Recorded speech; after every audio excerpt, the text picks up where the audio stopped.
Right. Ultimate universe, but none of that's cool.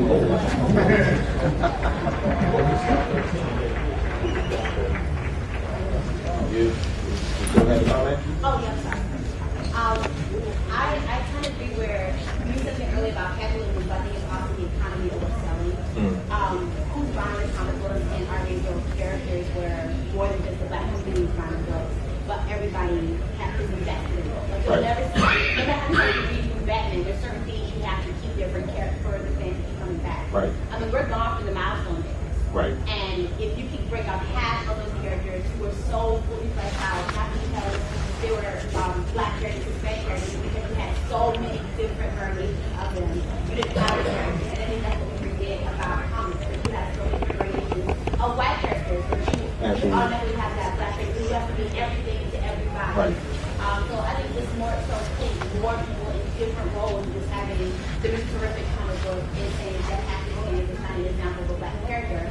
Can we have a lot of different types of black characters, from straight to gay, from intelligent to those who are still working, just trying to figure out how to get through school. Just a whole wide, and it's not being that character represents the entire race. That character represents that character, which is what made Luke Cage cool. He became Luke Cage. Right.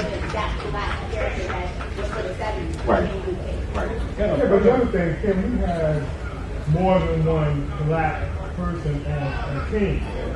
Word. I don't know. Can a brother see straight? I grew up, I thought Silver Surfer was black. I was like, that's a deep brother. Yeah, I have two questions. Number one, do you think black comic book can succeed without it becoming multicultural? Right? And number two, when you look at the success of black, comic book movies, Spider-Man always gets the credit. Right. But if you really check it was Blade and Spawn. Yeah. He set it off. It was almost like Hollywood used the black market to test. Black exploitation led to the Godfather, so I mean, it was not the first time. Right. Well, to answer your first point, I do think that multiculturalism has kind of taken over Afrocentrism. Right.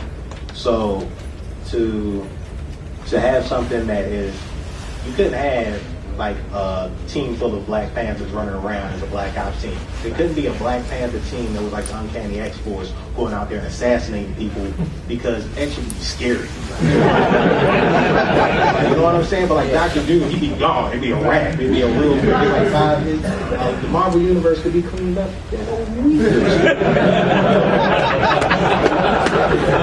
So to keep the universe alive, we get a couple people who haven't had a chance to come out. And the red. That's you. I'm sorry, brother. What's your name? I didn't get your name. DP. DP. Dyami Pipkin. That's the first and last.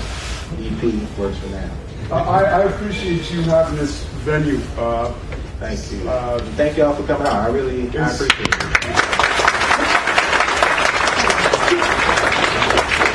You asked for what the future is. What Nick Fury is now black and going to be in the Avengers movie. That's thanks to Luke Cage Jr. It wouldn't happen. And more venues like these. I don't know why Reggie Hunman isn't here. I tried to get him. Yeah, that's the key. That's it. Appreciate it. I just have a question. Yes. We all know it's about money and power, and who's at the top creating these movies, allowing these movies to be pushed. Who you say the future, so which one of us is going to get to that level so we can feel like control more and then we can put out more? Absolutely. I feel like, as a kid, there was a book called Omega Man. And I don't know if any of you guys ever had it. I did. Omega Man was an independent book that had a strong black hero that didn't have to work within the framework of Marvel or DC. And I think that's the best direction for us if we want to see more black heroes like this, more black heroes in different type of media, is to go to self-publishing route, go to a route where we're not having our hands out massively. Like for me, I just give y'all a heads up. I got something coming out next year called Cocksure. It's off the KO shit. It's a black guy. But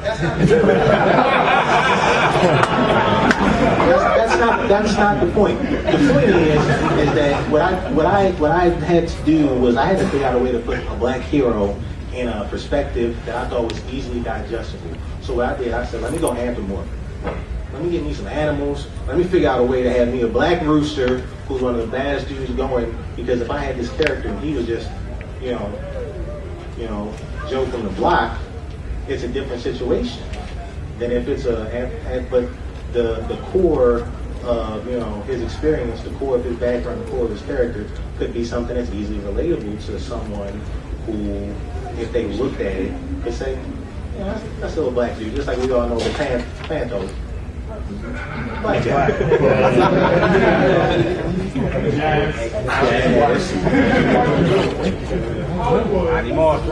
Looking at, let's say the comic book. Right. When are they going to acknowledge the existence of black geek? Well,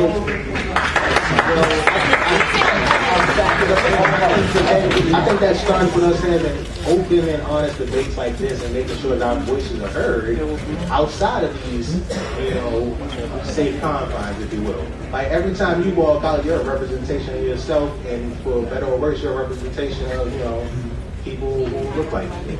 It's how it is sometimes, and it's a gift and encouragement, because the same way I can stand up here and stand proud, I'm not just doing this for me. I'm trying to do this for everybody else who hasn't had a chance, everybody else who might have grown up in a situation where if you were reading comic books, you were ridiculed for it. Or if you're the type of person who might want to go home and, videotape every episode of the X-Men that has Bishop in it because you can't get enough of them, you can be proud of that. It's not about them accepting you, it's about you accepting yourself. And the sooner we are all capable of doing that, the sooner we can go out there and stand proud and shine.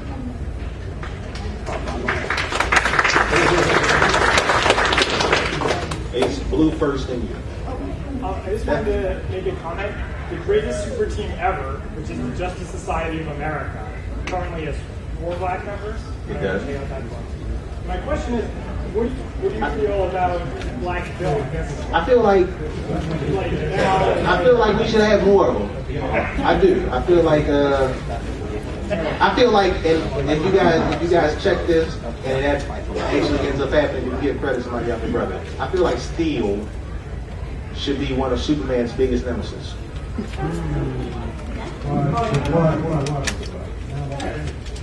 sure DC pays you for that. I feel like that's the thing. I know they probably don't. And that's the thing. We didn't really have a chance to touch on DC too much, and I had more slides of talking about DC and DC's character Static, John Stewart, and you see the characters like even when I have to get real quick about John Stewart, he's a part-time Green Lantern for the most part. He's a Lantern, but if you look at the Lantern Pantheon, even on Earth, it's like he's put on a second tier. It's weird. This dude's awesome. Hold on. I just don't know when they're going to be more female black heroes. Right. I wanted to ask that question when I had my storm slide, but I think that it has a lot to do with having black females in the industry. Like, perspective is a key. If someone doesn't know how to write this character, or someone doesn't even want to take the time to try to write this character, it's never going to happen. It's a tough situation creating the universe. It's a tough situation creating characters that can have longevity and can have some type of three-dimensionality to it. So if you don't have that perspective, it's easier just to write, about what you know, and that's usually, focused on men for one, and white dudes. So what's up there? That is weird. Right. I like it. Right. Don't Don't sell because they're not selling. Gotta sell. Fedora. That's you. Also, I might have missed something with what you said earlier. You said that Steel should be. I feel like all right, and we talked about my brother brought this someone out. I'm like, you know what? I feel like when Steel came in, Steel wanted to be a protector when Superman couldn't be there. Superman was dead, so Steel came in, built the suit, went out there and, fought for crime. But if you look at how Steel's evolved, Steel has been, I'm the dude who hangs out in the tower, I'm in the watchtower, I'm chilling, I'm like the custodian. How do you start off as a replacement for Superman and end up as a custodian? I hear some of the things you're saying. I don't think I might be some of the things you're saying, I'm thinking that you might not have specific. I understand overall. Right. I believe in general black actors. Right. You make some of that he's had a more He has. in recent years. He has. And I'm Even no. It doesn't, if his opinion's not in it doesn't happen. Exactly. It doesn't change anything.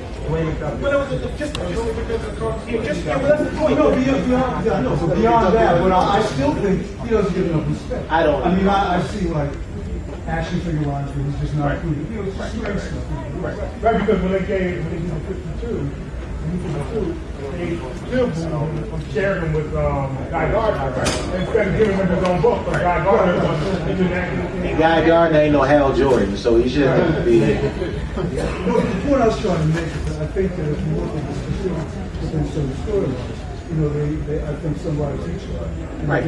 I heard Jeff Johns give what I thought was a very good reason why Cyborg is now down in the TV. Right. And I expected that there was something else that's still going to Right. But he said he really liked he go to go to the silence. And I think if you look at how characters, evolve, characters like Cyborg, who have had prominent roles in shows like Teen Titans and Jon Stewart, who have prominent roles on, Justice League Unlimited. That helps. It's not just about. When I'm talking about comics and I'm talking about black girls, I'm not just talking about comic book characters. I'm talking about throughout media, because if we've seen, comics have become far more of a multimedia business in the last 10 years. I mean, it's not something that's just picked up at the booking or something where you go on the internet and you check it out, you go to the movie theaters. It's really big business. So I'd like to see, I'm not talking about pure parity where it's 50-50, because that's not, really feasible, but I'd like to see it be something where we don't have to have these debates and ask these questions, because it's already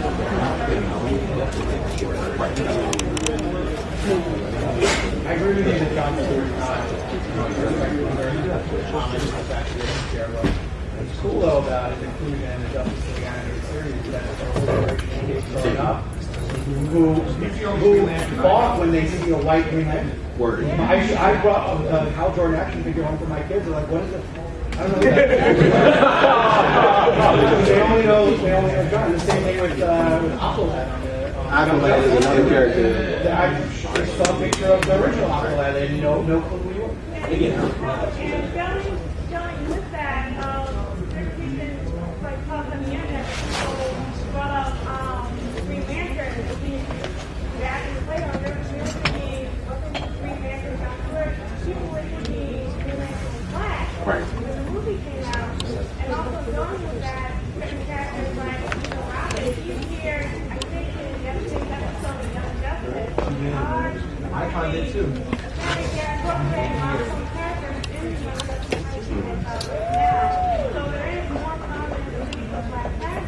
And I'm not, clearly we've made progress. I'm not here to say that it's a horrible situation in terms of the portrayal of black heroes. I wanted to at least have some type of dialogue in regards to, where we come from, where we're going, and how we can try to get there. We haven't really had a chance to talk about too much about how we can get to a more level of parity where you see, characters throughout the DC universe and the Marvel universe that I don't have to put the black in front of your title, because, these are just good characters that people want to read. For extreme example, there was somebody today cosplayed as Blank Band, and people were getting independent with the picture. It's good, Like yes. a comic superhero called 10 years ago, like Blank Man is a good movie. I mean,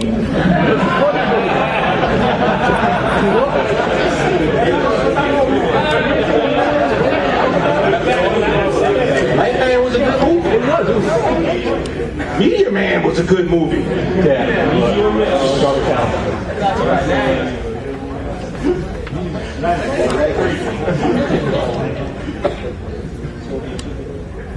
want to talk about how to get where we want to go, it all has to start with the writing. It does. And you have to be, it doesn't have to necessarily be black writers, but these writers who understand the culture and understand, the atmosphere. Just to quickly follow up on that, the new writer on Static Shock actually is African American, and he's also the main writer from the Alphas. Alphas has a Malik Yobo. Mark, I forget his last name, but they just announced he's coming on. He's taking over Static. I think it was the 6th or 7th.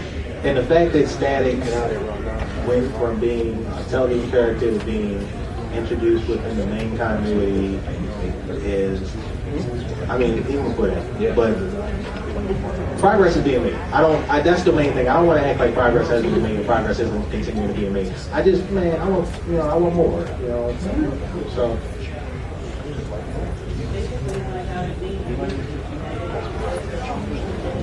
Right. And that's what I feel like. If one out of every person went home tonight and said, you know what, I'm gonna script out a character that's gonna be the closest thing to my life, regardless of race, creed, or anything else, we'd have, a more truthful interpretation of what the human existence is, and that's what comics are. Even if they're exaggerated, these are characters that have flaws. These are characters that should grow, and the best characters always are. I mean, if you can't have a three-dimensional character, you might get 6 issues. You might get, yes, 5. You might have something that resembles, an audience, but that true following has to be built because you have something that's more. I think what it is that, a lot of us as creators, we need to make those connections. And me as a writer, I'm trying to go hard to find, like, the problem I find a lot of the black community, a lot of people want to say is that the quality is off the self-help. The artists is that good, the stories aren't that good, the characters aren't that good. Right. And even when Milestone came out, I appreciate the quality of the stories. But I grew up in the 80s. So a lot of those characters that kind of had that more 70s flavor, for me, they didn't appeal to me. I didn't like the character design, the icons. I just didn't like it. I didn't like a lot of those characters. So those characters didn't speak to me. And on top of that, a lot of times what happens is that you get a lot of black writers who are still trying to write that Luke Cage era of comics. Right. Brothers still in the hood fighting drug raiders. They're not taking him into space. Right. Like that, like the blue ball. The blue ball. That was, that book had a lot of potential. And I don't want to read about the character that's constantly saying, hey, you're on black, right? You're on black. Right. Every 5 minutes he's going, hey, I'm black. Right. Give me a good character who doesn't have to be stereotypical. Did anybody read it just as Elite when Cold Pants stopped Superman in his tracks? Right. Give me somebody who can hang. Right. Don't give me the Batman guy all the time. Right. Give me the guy that, Superman is like, that brother's like, hey. A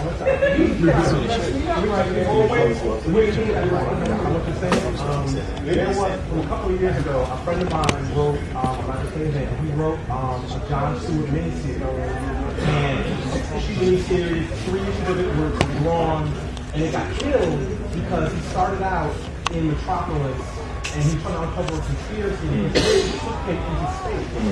They're like, no, we don't want John Stewart in the city, we want John Stewart in the city. Even though he was a Green Lantern. There's 2 universes out there. Boston had good black characters, so does Astro City. If you're not reading Astro City and you're a black comic book fan, you need to read that book. It's some of the best black characters that you will ever see in your life. You. Panther and Florida read the feature during Panther and too, actually. We like the biggest sign of things are really positive isn't in the industry, it's outside. It's in the animators. There's so many black kids. There's so many black kids here now. So I think like the future's gonna look good because like before it was like I'm a black guy in the Dollar Tree. I know about being the only black teacher. You ever think there'll be a black doctor? My goal is to be the 6 months. My president's gone, so I got to go with my doctor. That's my goal.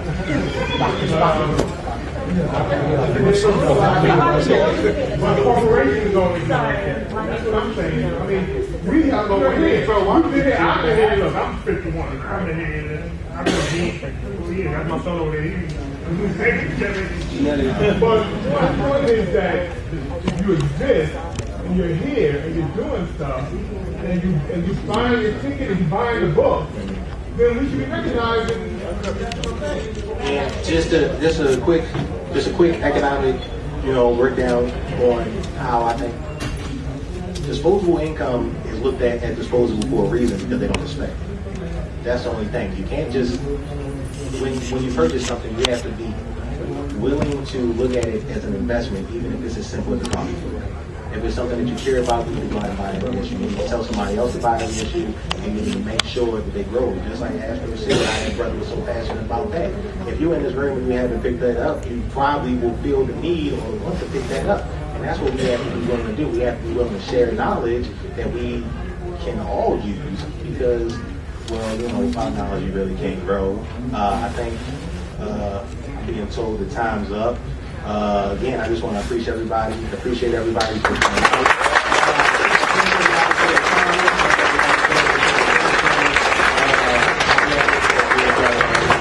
Stop it up for a second.